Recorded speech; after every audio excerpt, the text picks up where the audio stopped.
الله ربي والإسلام ديني ومحمدا رسول الله. Bismillahirrahmanirrahim. Assalamualaikum warahmatullahi wabarakatuh. Alhamdulillahirabbil alamin, hamdan wa syukran lillah. Wassalatu wassalamu ala sayyidina Muhammadin Nabi Sayyidil Mursalin wa ala alihi wa sahbihi rasulillahi ajma'in. Faqala Allah Ta'ala fil Qur'anil Karim, A'udzu billahi minasyaitonir rajim. Bismillahirrahmanirrahim. Sanurhim ayatina fil afaq wa fi anfusihim hatta yatabayyana lahum annahul haq. Wa bil ardi ayatul mukminin wa fi anfusikum afala tubsirun. Shadaqallahul azim. Yang sama-sama kita hormati dan kita anjung tinggi Sahibul Bait, keluarga besar Bu Ani, ayah bunda beliau, suami dan anak-anak yang tercinta, serta bapak-bapak dan ibu-ibu jamaah Tauhid Rabbani Sumatera Barat Batu Sangkar yang dirahmati Allah. Alhamdulillah, di malam yang penuh dengan kebaikan ini, Ustadz dengan rombongan dari Pekanbaru bisa berhari raya, berlebaran Idul Fitri pada tahun ini di rumah saudaranya Ustadz, yaitu Ibu Ani, sekeluarga. Mudah-mudahan kehadiran Ustadz dan rombongan untuk bisa berhari raya dan berlebaran Idul Fitri di tahun ini di rumah Ibu Ani, suami dan orang tua dan anak-anak, menjadi setawar sedingin, memberikan suatu pencerahan yang terbaik untuk hidup, agama, dunia, dan akhirat kita. Mudah-mudahan Ibu Ani dan keluarga besar tetap di dalam keberkahan, di dalam bimbingan ridho Allah Subhanahu wa Ta'ala. Bapak Ibu yang dirahmati Allah, alhamdulillah pada malam hari ini kita akan bincang-bincang santai, bincang-bincang tentang ilmu ketuhanan, ilmu ma'rifat, yang mana ilmu ketuhanan dan ilmu ma'rifat ini Bapak Ibu wajib kita mengkhatamkannya sebelum datangnya ajal atau kematian. Sekiranya Bapak Ibu besok subuh kita meninggal dunia, maka malam hari ini kita telah khatam memahami namanya ilmu ketuhanan, ilmu tauhid itu.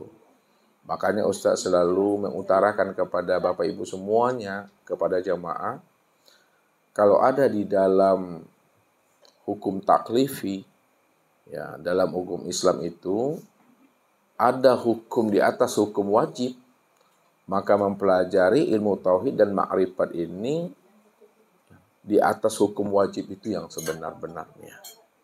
Kenapa di atas hukum wajib itu kita mempelajari ilmu tauhid dan ilmu ma'rifat ini? Sekiranya kalau ada di atas hukum wajib itu. Karena Allah mengatakan kepada kita ini, wa anna ila rabbikal muntaha. Bahwa sesungguhnya Rabb itu, sesungguhnya Allah itu adalah akhir kesudahan perjalanan hidup dan dirimu. Kalau Allah sudah menjelaskan kepada kita bahwa Allah itu adalah akhir kesudahan perjalanan hidup dan diri kita, maka wajib bagi diri kita ini sebelum datangnya ajal dan kematian itu untuk bermakrifat, berliqa, bermusyahadah, dan bermuwajahah dengan Allah itu. Apa sebabnya wajib bagi diri kita ini untuk bermakrifat, mengenal akan dirinya? Wajib bagi diri kita untuk berliqa, berjumpa dan bersua dengan dirinya. Wajib bagi kita itu untuk bermusyahadah, menyaksikan dirinya. Wajib bagi diri kita ini bermuwajahah, bertatap wajah dengan dirinya. Karena Allah katakan kepada kita, inna lillahi wa inna ilaihi raji'un. Sesungguhnya dirimu itu asalnya adalah aku tentu akan pulang dan kembali kepada aku. Disitulah rahasianya Allah itu hakikat sekalian alam. Allah itu hakikat segala sesuatu. Allah itu hakikat sekalian diri. Jikalau Allah adalah hakikat sekalian alam, hakikat sekalian sesuatu dan diri, pasti satu saat kita akan berpulang dan kembali kepada dirinya. Di mana datangnya, situ pulangnya, di mana hilang, situ dicari. Ko iyo sawa, Bapak Ibu, datangnya daripada Tuhan, tentu pulang dan kembalinya kepada Tuhan. Makanya wajib bagi kita itu untuk mengenal Allah itu dengan pengenalan yang sempurna, zahir dan batin. Jadi tidak cukup Bapak Ibu kita mengenal Allah itu sebatas mengenal namanya. Tapi wajib bagi kita mengenal diri yang bernama Allah itu. Sebab apa? Bahwa diri dan namanya itu adalah esa dan satu. Kalau diri dan namanya itu esa dan satu, tiada berpisah. Itu maknanya al-ismu wal musamma wahid. Setiap nama yang kita sebut mesti jelas wujudnya. Setiap nama yang kita katakan mesti jelas rupa dan bentuknya. Kalau bahasa awaknya Bapak Ibu, apapun yang awak sampaikan, apapun yang awak sabuikan, meja misalnya, mesti jale wujud meja itu. Ya. Mik namanya mesti jale wujud mik tuh. Karena setiap nama ada orangnya tuh. Setiap nama ada wujudnya tuh. Nah sekarang kita berbicara tentang Allah. Kalau kita berbicara tentang Allah, Allah yang kita bicarakan itu, Allah yang kita imankan itu, Allah yang kita katakan itu, sudah jelas nak wujudnya, sudah nampak nak orangnya itu bagi kita atau belum? Kalau belum, maka kita ini masih dikatakan oleh Allah dalam kategori orang yang buta. Apa kata Allah? Wa man kana fi hazil a'ma fa huwa fil akhirati a'ma wa adallun sabila. Barang siapa yang buta di dunia, dipastikan dia buta di akhirat. Apa maksudnya yang buta di dunia itu dipastikan buta di akhirat?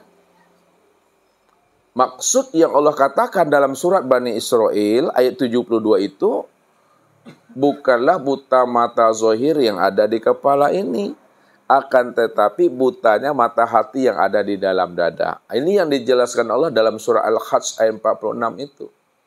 Fa innaha la ta'mal absar walakin ta'mal qulub allati fis sudur. Sesungguhnya yang aku katakan buta itu, kata Allah, bukanlah buta mata zahirmu yang ada di kepalamu, akan tetapi butanya mata hatimu yang ada di dalam dada. Jadi orang yang buta mata hatinya di dalam dada, inilah yang dikatakan Allah orang yang tersesat itu. Dan orang yang tersesat itu tempatnya di neraka.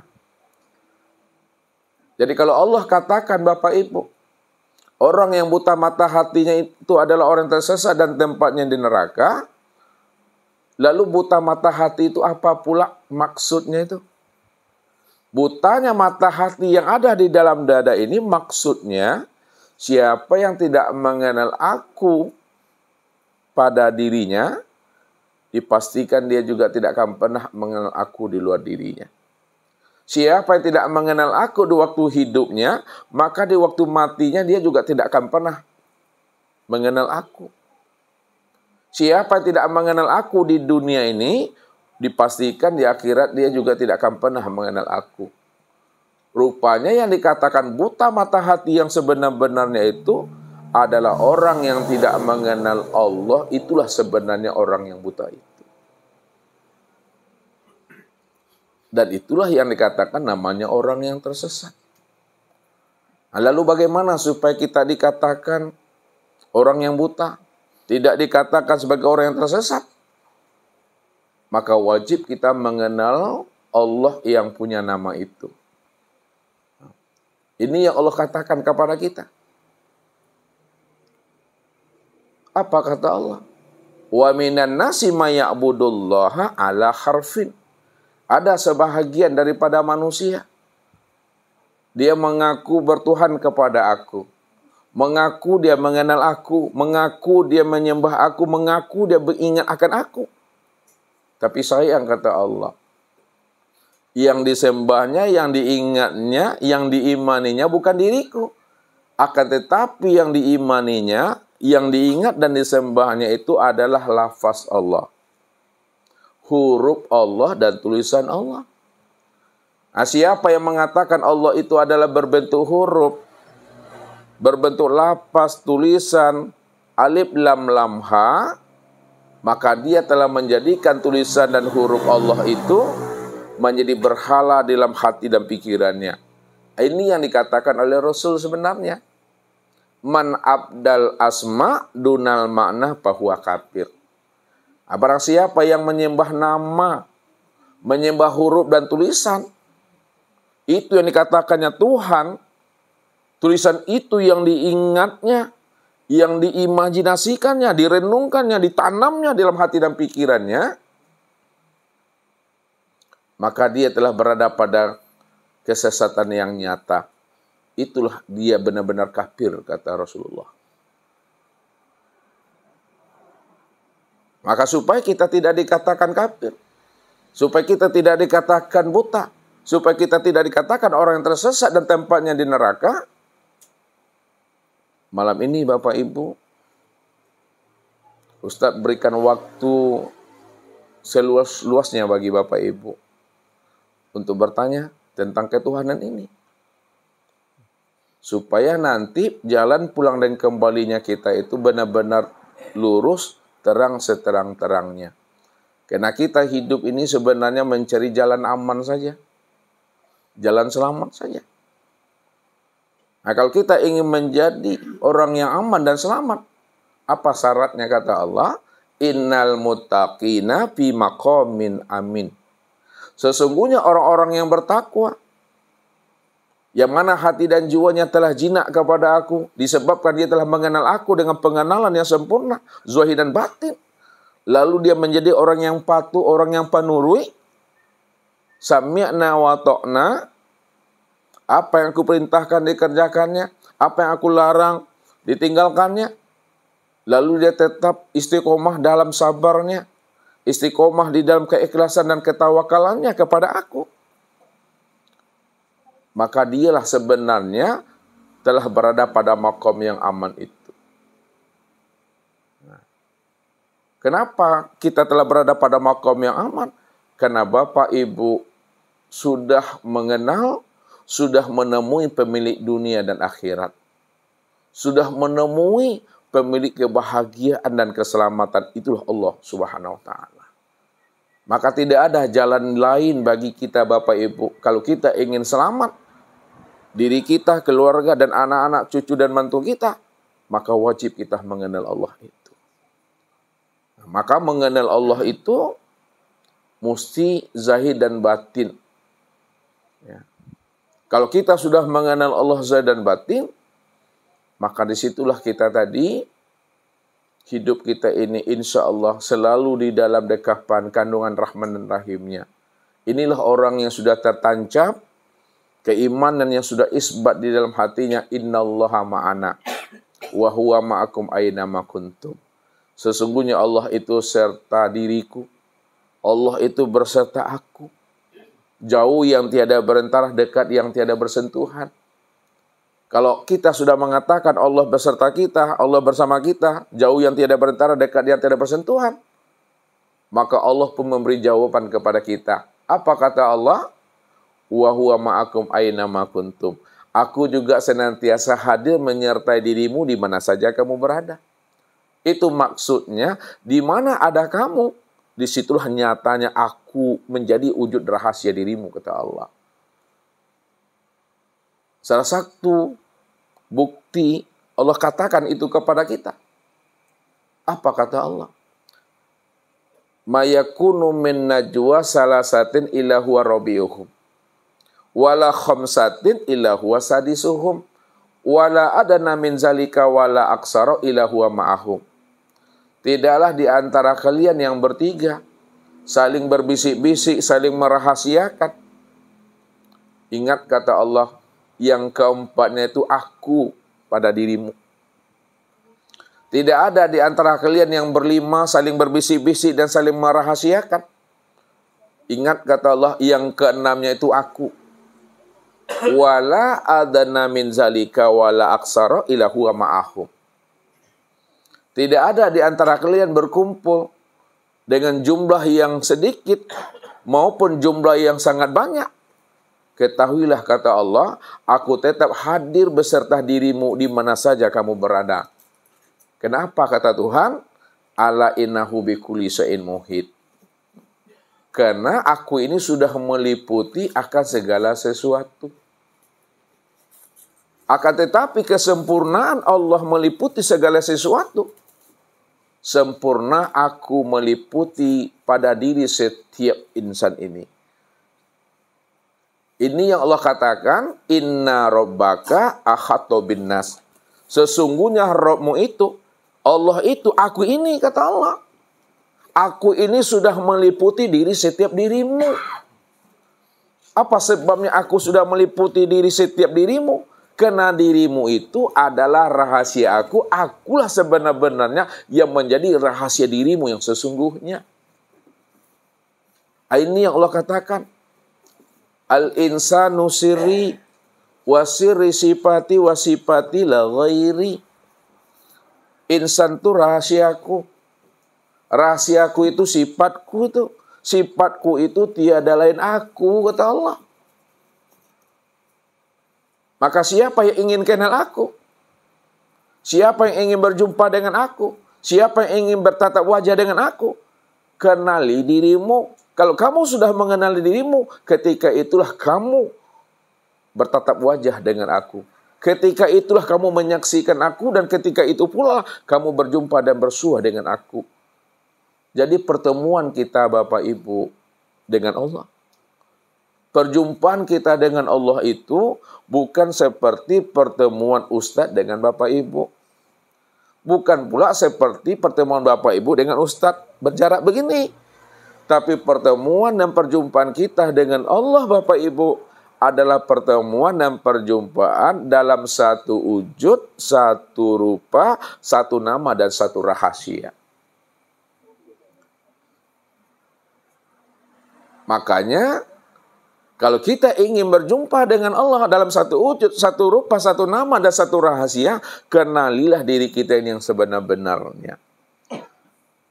Man arafa nafsahu faqad arafa rabbahu. Nah, siapa yang kenal dirinya, pasti dia kenal akan aku. Maksudnya apa? Siapa yang kenal dirinya, sadar dia bahwa dirinya itu tiada. Sadar dia bahwa dirinya itu buta.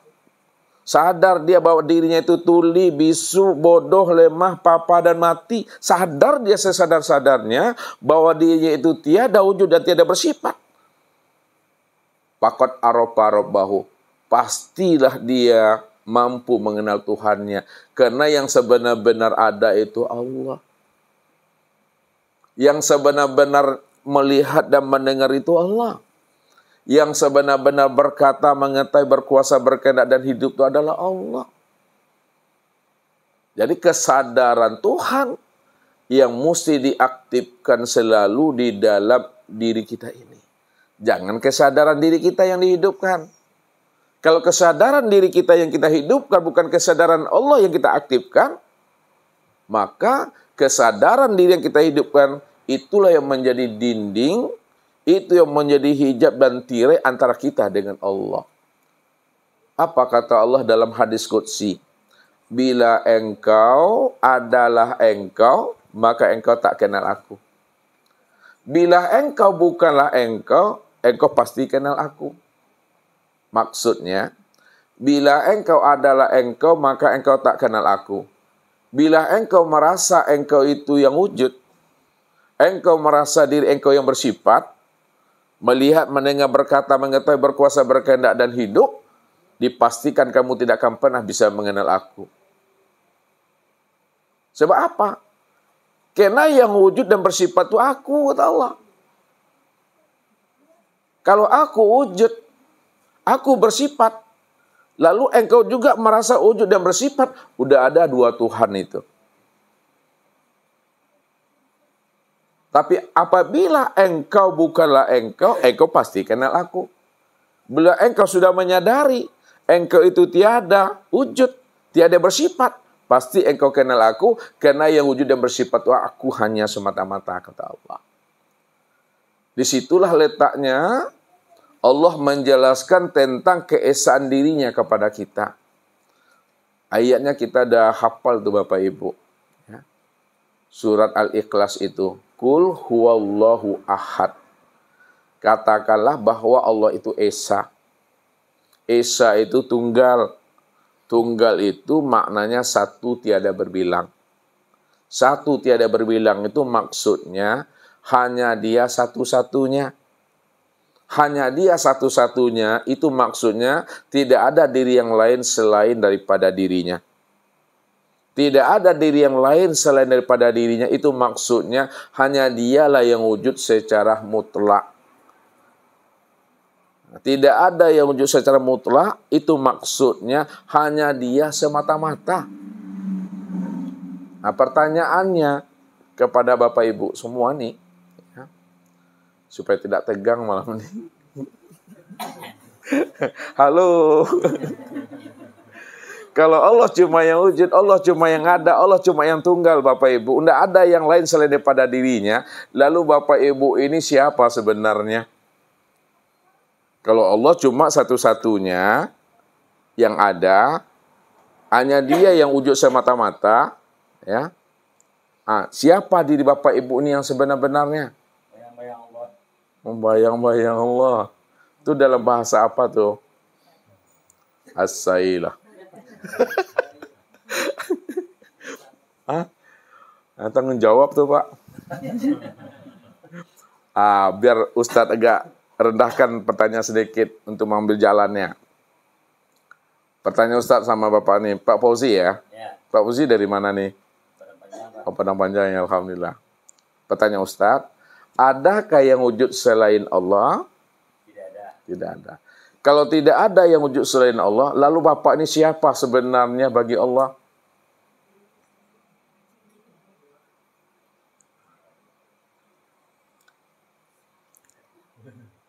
Halo. Lihat. Ini. Tidak ada yang wujud selain Allah. Karena kata Allah cuma yang ahad kan? Esa. Ya. Allah cuma satu-satunya yang ada dari sejak dahulu, sekarang, dan yang akan datang hanya dia cuma yang ada. Kalau dia cuma yang ada, lalu siapa diri kita ini sebenarnya? Nah, lihat cara mengupas ilmunya. Secara bahasa syariat, bahasa syariat dulu, ini namanya tarki. Tarki itu memandang, membacanya dari bawah ke atas. Nah, secara bahasa syariat, karena Allah yang ada, ya, siapa diri kita yang sebenarnya dalam bahasa syariat, kita inilah yang disebut namanya Abdullah, hamba Allah. Nah, itu bahasa syariatnya tuh. Nah, dalam bahasa thariqat, diri Bapak Ibu ini disebut mir'atillah, cermin Allah, tempat memandang dirinya Allah. Secara bahasa hakikat, diri Bapak Ibu disebut wujudullah, ainullah, wujudnya Allah, nyatanya Allah. Secara bahasa ma'rifat, tiada lain Allah. Kalaulah diri Bapak Ibu ini secara bahasa ma'rifat tiada lain Allah, itu maksud yang sebenar-benarnya Allah lah itu semata-mata. Namun Bapak Ibu tak boleh ngaku Allah, apalagi jadi Allah. Nanti jadi Fir'aun nanti. Kalau tak boleh ngaku Allah dan jadi Allah, lalu kata-kata yang Ustadz keluarkan tadi, apakah kata-kata yang Ustadz keluarkan lalu Bapak Ibu dengar, itu menunjukkan bahwa Ustadz ini mengaku Allah? Tidak. Kalau Ustadz tidak mengaku Allah, Bapak Ibu tidak mengaku Allah, apalagi jadi Allah. Lalu kata-kata yang kita keluarkan ini apa maksud yang sebenarnya? Nah, kata-kata yang Ustadz lontarkan ini, maksud yang sebenarnya ingin memberi paham kepada Bapak Ibu bahwa Allah sajalah yang ada semata-mata, kita tidak pernah ada sejak dahulu dan sejak sekarang dan akan datang, nggak pernah ada. Nah, kalau kita tidak pernah ada, kapan Bapak Ibu tidak pernah ada? Kita tidak pernah ada itu sejak dahulunya. Sejak dahulunya, sejak mula jadinya kita nggak pernah ada. Kalau kita sejak dahulunya, sejak mula jadinya nggak pernah ada. Kapan sejak dahulunya kita nggak pernah ada? Kapan sejak mula jadinya Bapak Ibu nggak pernah ada? Kita tidak pernah ada sejak dahulunya, sejak Allah itu wujud. Sejak Allah itu menamai dirinya, innani anallah, la ilaha illa ana. Sesungguhnya aku ini Allah. Tidak ada yang wujud. Tidak ada yang nyata. Tidak ada yang awal, akhir, zahir, dan batin. Tidak ada yang melihat, mendengar, berkata, mengetahui, berkuasa, berkehendak, dan hidup, melainkan aku semata-mata, kata Allah. Rupanya Allah lah yang ada sejak mula adanya. Dahulu, sekarang, maupun yang akan datang. Siapa yang mengatakan dirinya ada di hadapan Allah, maka itu ngaku-ngaku nama itu. Allah wujud, kita merasa pula wujud. Padahal wujud kita itu diwujudkan Allah, Allah wujud dengan sendirinya. Allah hidup, kita ngaku pula hidup. Padahal kita hidup dihidupkan, Allah itu hidup dengan sendirinya. Nah, jadi jangan sampai ada pengakuan diri kita itu. Nah, kalau tidak ada lagi pengakuan diri kita, maka disitulah kita benar-benar telah karam, telah fana, telah lebur dan sirna, wujud kita di dalam wujudnya, zat kita ke dalam zatnya, sifat kita ke dalam sifatnya, asma kita ke dalam asmanya, afal kita ke dalam afalnya. Inilah yang dikatakan gaib bertemu gaib. Sir bertemu sir. Namun kata-kata itu sebenarnya tidak juga bisa diungkapkan Bapak Ibu. Kalau dikatakan wujud bertemu wujud, zat bertemu zat, gaib bertemu gaib, berarti masih ada dua wujud, masih ada dua Tuhan di situ. Nah, kalau sudah sampai kepada makom ketuhanan Bapak Ibu, kalau sudah sampai kepada makom la maujud illallah, maka di situ Nabi menggaris bawahi di sana dengan ucapan beliau, man arafallah kala lisanahu. Siapa yang telah mengenal Allah, Allah yang wujud, Allah yang bersifat, Allah awal akhir zahir dan batin, kala lisanahu, maka keluh lidahnya. Keluh lidah itu kata yang tiada terkatakan. Tidak ada yang bisa disebut lagi, tidak ada bisa dijelaskan lagi. Karena memang dia segala-galanya, dan segala-galanya itulah nyatanya wujud dirinya. Jadi Allah itu tidak bisa dijelaskan Bapak Ibu. Allah itu tidak bisa diceritakan. Ya. Kalau kita ceritakan Allah, kita jelaskan Allah, itu bukan Allah. Lalu bagaimana orang akan paham tentang Allah yang akan kita hantarkan ilmunya? Kalau kita Bapak Ibu tidak bercerita, kalau Bapak Ibu tidak berbicara. Bisakah orang paham Bapak Ibu dengan tentang pengenalan diri kepada Allah kalau Bapak Ibu tidak menceritakannya? Tidak bisa paham. Berarti kalam ini, bicara kita ini hanyalah memberikan paham, memberikan penjelasan tentang Allah yang kita maksud. Ketika itulah sebenarnya dikatakan Allah itu sifat namun tiada bersifat.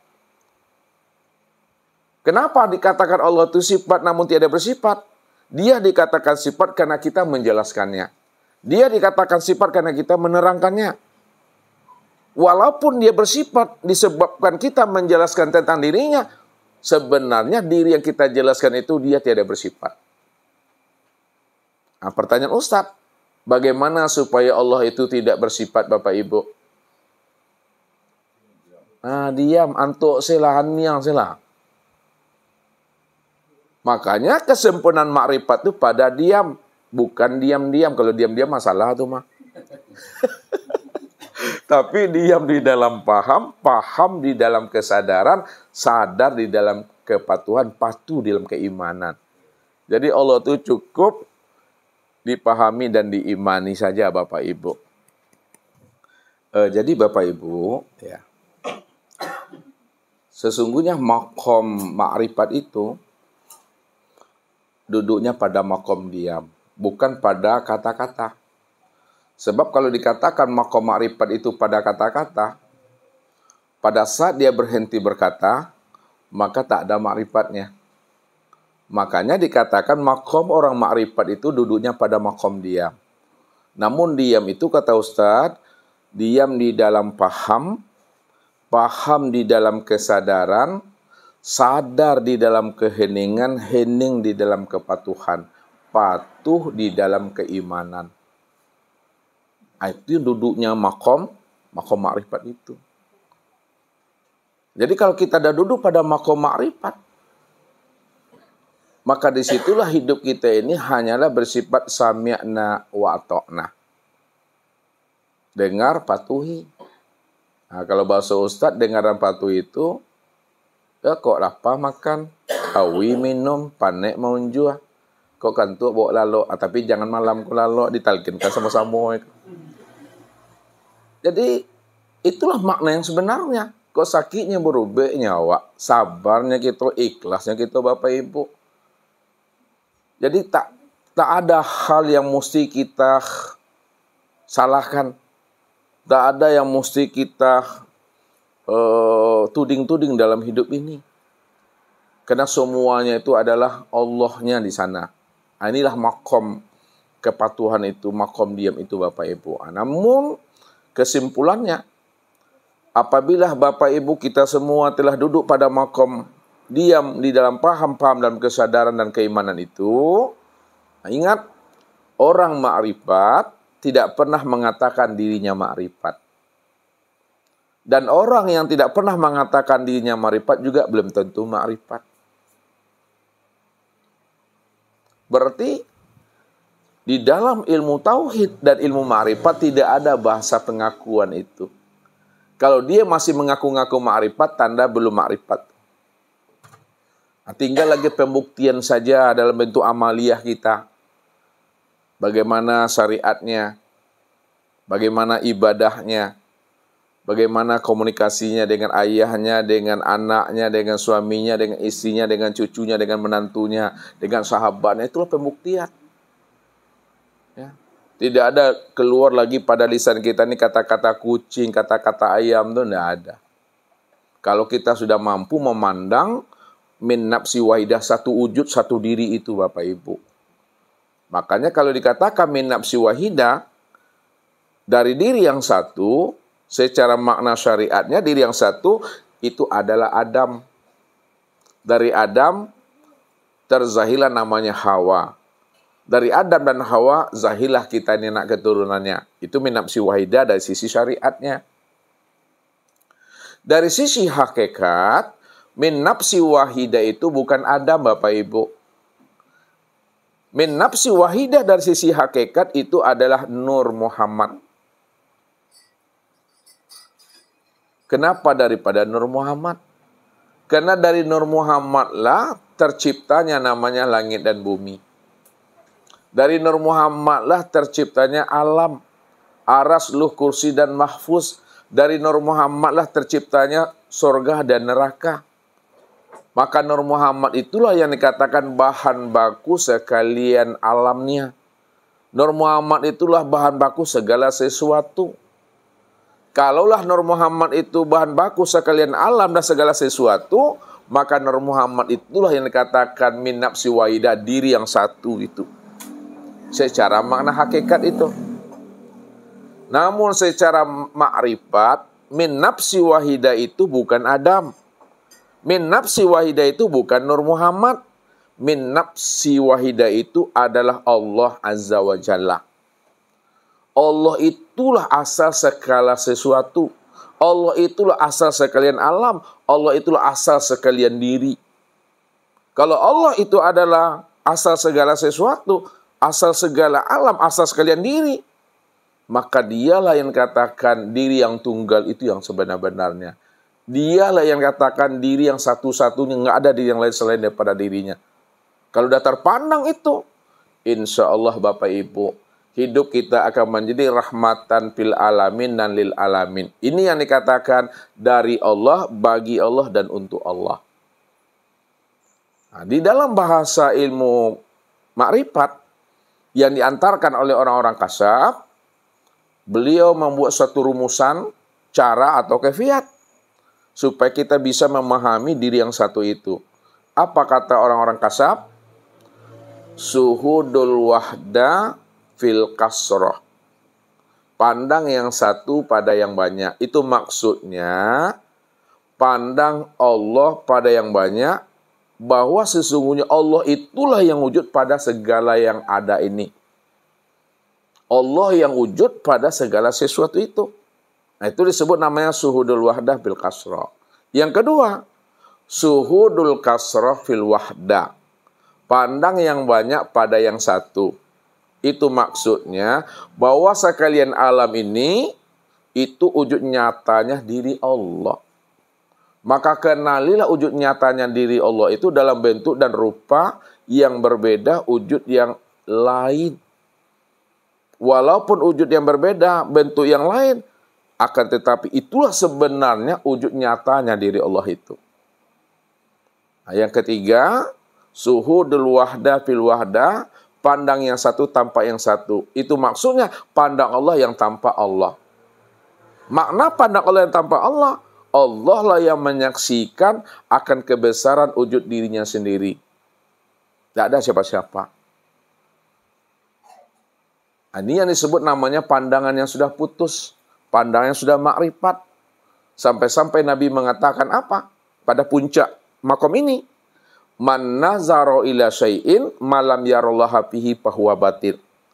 Barang siapa yang bisa memandang kepada sesuatu, dipandangnya ayahnya, dipandangnya ibunya, dipandangnya suaminya, dipandangnya istrinya, dipandangnya anaknya, dipandang cucu dan menantunya, namun tak mampu dia memandang Allahnya pada ayah, ibu, suami, istri, anak, cucu dan menantunya, tak mampu dia memandang Allah, maka itulah pandangan yang berdosa.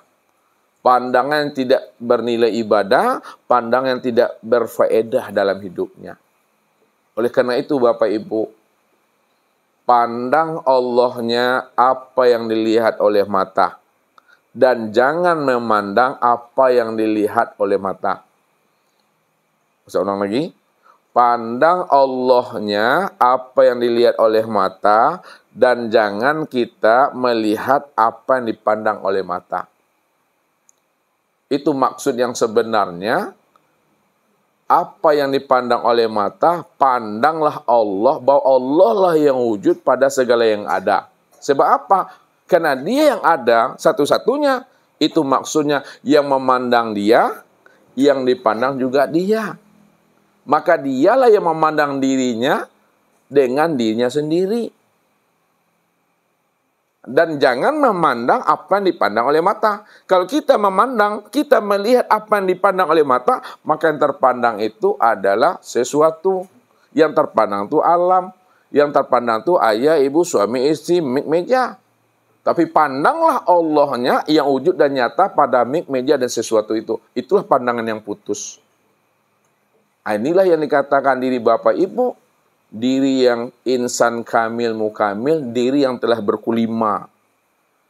Diri yang berkulima itu maksudnya adalah diri yang telah menyaksikan Allah secara sempurna zahir dan batin. Zahirnya nyata pada tubuh, batinnya nyata pada ruh. Itulah rahasianya insan kamil mukamil itu. Jadi insan kamil mukamil bukan diri Bapak Ibu, akan tetapi insan kamil mukamil itu adalah dirinya Allah. Karena Allah cuma yang ada. Jadi insan ini siapa? Insan ini adalah bentuk rupa diri Allah. Kalaulah kita ini adalah bentuk rupa diri Allah, ya, maka nama daripada insan itulah yang dikatakan nama rahasia diri Allah. Insan itu nama yang ke-100. Sekarang insan itu ada namanya. Pak Daniel, Pak Ardi. Pak Daniel dan Pak Ardi itu nama rahasia diri Allah yang wujud dan nyata pada insan. Itu yang ke-101 itu. Mungkin itu Bapak Ibu, ya keluarga besar Pak Son, Ibu Ani, Pak Jul, anak cucu dan menantu, serta bapak dan ibu-ibu Jamaah Tauhid Robbani Sumatera Barat, Batu Sangkar yang dirahmati Allah. Sekarang kita masuk pada sesi yang kedua, tanya jawab. Ustadz berikan Bapak Ibu waktu sepuas-puasnya. Itu saja, lebih dan kurang Ustadz sudahi. Bilai taufik wal hidayah. Wassalamualaikum warahmatullahi wabarakatuh. الله ربي والإسلام ديني ومحمدا رسول الله